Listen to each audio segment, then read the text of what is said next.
اسماعيل مهما انا اعرفه من ساعه ما خطب بنت، انا اعرفه من زمان قوي، لان انا كان عندي برضه كان ابني بيلعب كوره زيه، فكان بيركب معايا وكنت ساعات بيركب معايا، وانا راجل سواق عندي عربيه وشغال على عربيتي، فكان بيركب معايا باخده اوديه المستورد ويركب من المستورد يروح على 100 عقبه، وابني كان بيروح على مدينه نصر، فاعرفه من بدري، لكن ما كانش فيه الدماغ ان هو هيجي في يوم من الايام يخطب بنتي.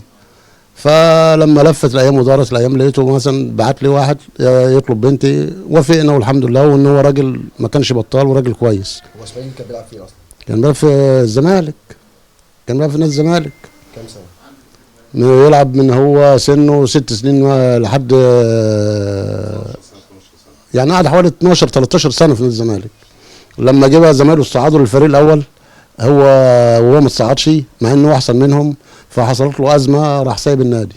هو طبعا بيلعب مع زمايله مع كابتن اوباما وكباتن كتيره، فهم اتصعدوا للفريق الاول، هو ما اتصعدش، فطبعا اتضايق وزعل مع ان هو كان امهر منهم واحسن منهم، بس ما حصلوش نصيب. ساب النادي الاهلي وساب الزمالك وجه فكر في انه يسافر، جاب عقد وسافر بره عشان يعمل شقه ويتجوز وكده. لما بدا بقى يشتغل جه طلب بنتي وخطبها ووافقنا.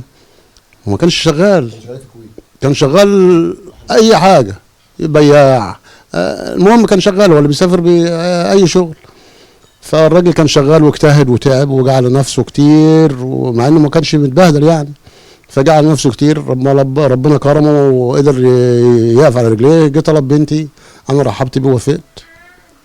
بدا يشطب شقته بقى شويه في شويه. لما خلص شقته كام سنه بيشطب الشقه؟ 5 سنين، 5 سنين سفر وعذاب وتعب. فربنا اكرمه وخلص شقته، قال لك خلاص اعمل فرح. راح ربنا كرمه برضه قال لك اعمل فرح في مصر عشان زمايله كلهم في مصر يبقى قريب منهم ويجوا من الفرح. بالفعل زمايله جم الفرح وعمل ليلته حلوه وطول الليل زي ما انتم شايفين. وللعلم ان اسماعيل ما بيشربش سجاره، ولا عمره حط في بقه سجاره، ولا عمره مسك في ايده سجاره، ولا بيقبل ريحتها. انا بشرب سجاير، هو عمره ما حط في بقه سجاره. كنت اجي اولع سجاره جنبه يروح سايبني وقايم بعيد، ما بيطيقش ريحتها.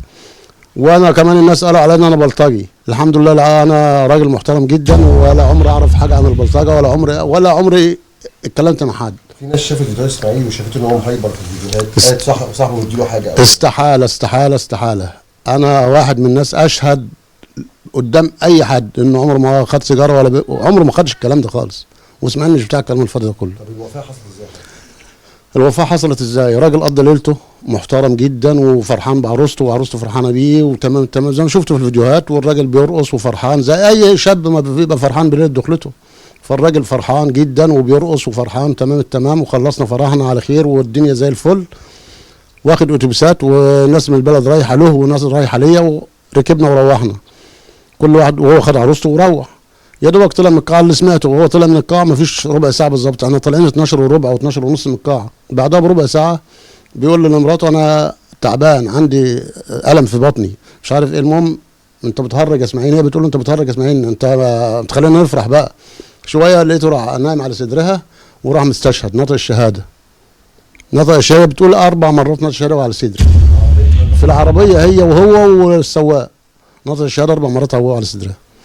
جم زمايله راحت توقف العربيه، راحوا جايين زمايله واخدينه وراحوا مستشفى. فاول ما راحوا المستشفى قالوا لهم البقاء لله، وهي روحت البيت بفستانها في العربيه الثانيه مستنيه على ان هو هيجي فايق لها. جالها ميت، ما صدمه عمرها. فقدرها كده وهو قدره كده، وربنا يرحمه يا رب ويجعل مسواه الجنه.